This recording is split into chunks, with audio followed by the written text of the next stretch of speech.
Next exercise. Task 2. Задание 2.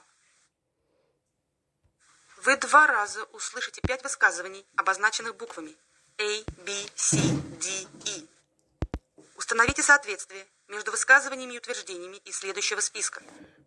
К каждому высказыванию подберите соответствующее утверждение, обозначенное цифрами. Используйте каждое утверждение из списка 1-6 только один раз. В задании есть одно лишнее утверждение. Запишите в таблицу выбранные цифры под соответствующими буквами. У вас есть 30 секунд, чтобы ознакомиться с заданием. The speaker talks about how to improve sleep, the bad effect to little sleep, how much sleep a person needs, different periods of sleep, the reason for having bad dreams, the best time to go to bed. Кузя, тихо!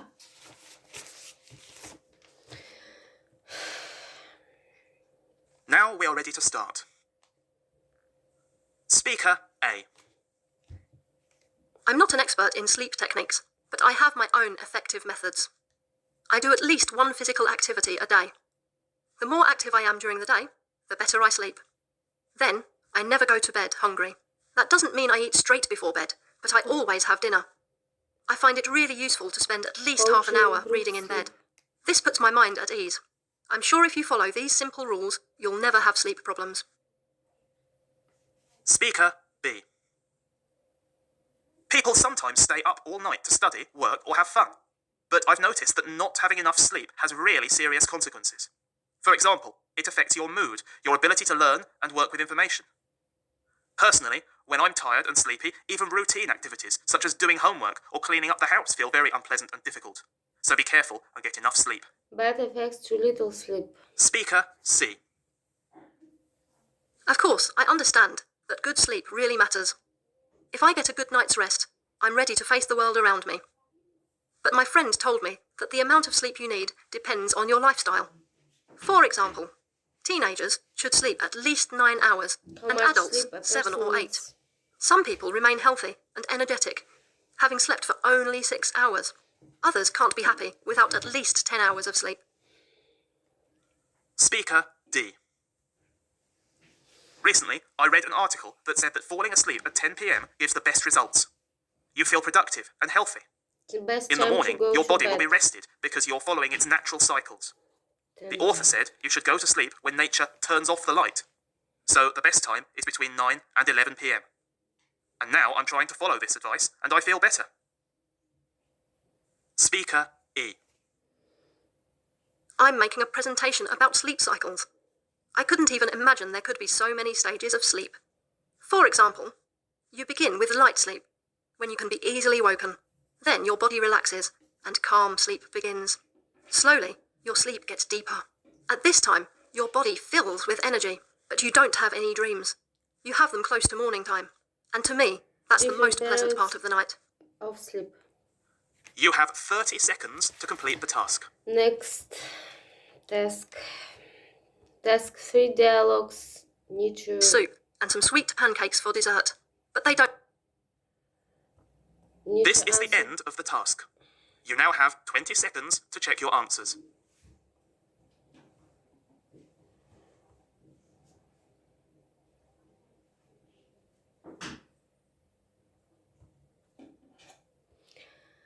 Вы услышите разговор двух друзей с заданием 3.8 поле ответ. Запишите одну цифру, которая Now we соответствует. are ready to start. Hi, Linda. Hi, Ken. There's a free... Вы услышите разговор двух друзей в заданиях 3.8 поле ответа. Запишите одну цифру, которая соответствует номеру правильного ответа. Вы услышите запись дважды. What is Linda having for lunch? Sausages and fries, vegetable soup, sweet pancakes. Why Linda late for school yesterday? She missed her school bus. She forgot about the lesson. She felt unwell in the morning. What career does Linda want to have in the future? She wants to be a teacher, a lawyer, an economist. Where does Linda's family live? In a big city, in a small town, on a farm. Where is Linda going to spend the coming weekend? At her parents, at her grandparents, at her close friends. What present does Linda want to get for her next birthday? A tennis set, an electric piano, a silver bracelet. Let's listen to that. Eat here, sit down. Thanks. I feel really hungry, and there's so little time before the school bell. I recommend sausages with fries. No thanks. I've already got the vegetable soup. It's my favourite dish here. Is that all that you're going to eat? Yes, I usually have this soup, and some sweet pancakes for dessert. But they don't have them today. The soup is good as usual. I didn't see you this morning. I was late for the first class. It was very silly of me. But I completely forgot we have mathematics as a 9 o'clock class. I thought we started at 10:30 today. I wish we did. Was Mrs. Mill angry with you? What excuse did you make up? I didn't make anything up. I just told the truth, that I had forgotten about the class. But it would never happen again because I would always check my timetable. I usually say something about a broken down bus or a traffic accident, but it never works. The teachers don't buy it. They certainly don't. You're not the first person to tell them that stuff about missed buses, awful headaches, being trapped in elevators and other rubbish. I'm going to be a teacher myself, and no student will be able to fool me so easily. Are you thinking about a teaching career? Yes. She wants to be a I teacher. considered being an economist, but working with figures and analysing economic trends would be too boring for me. It's definitely not for me. My parents want me to be a lawyer, but I don't like the idea of that either. I want something dynamic, and I enjoy working with kids. They never let me get bored. Yeah, but why do your parents want you to be a lawyer? They want me to live in a big city and to work for a famous law firm.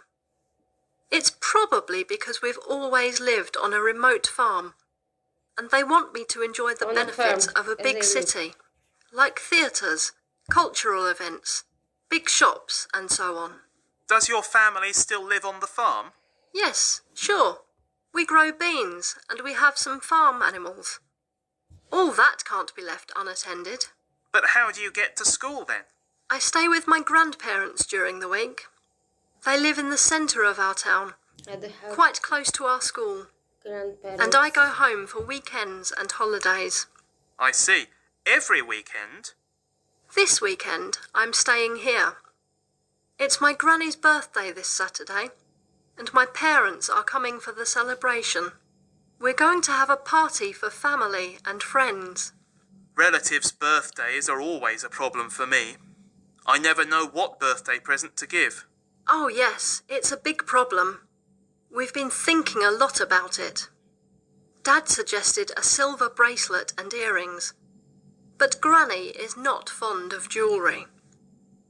Mum had an idea about some useful things for gardening, but it's not an interesting enough present in my opinion. Why not ask your grandmother what she would like? She'd never say. But I think it's a very practical approach to let people know what you'd like to get. I've already told my parents what I want to get for my next birthday. Yeah? And what is it? A motorbike or a grand piano? No, it's just a tennis set. I want to join the tennis club this summer, but I prefer to have my own racket and not to rent it. That's right. Tennis is a serious sport and a comfortable racket is important. And Ken, I think you gave me an idea about a present for Granny. A motorbike? No, a piano.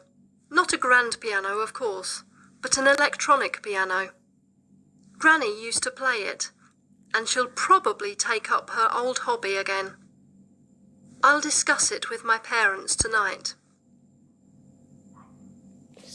You have 30 seconds to complete the task.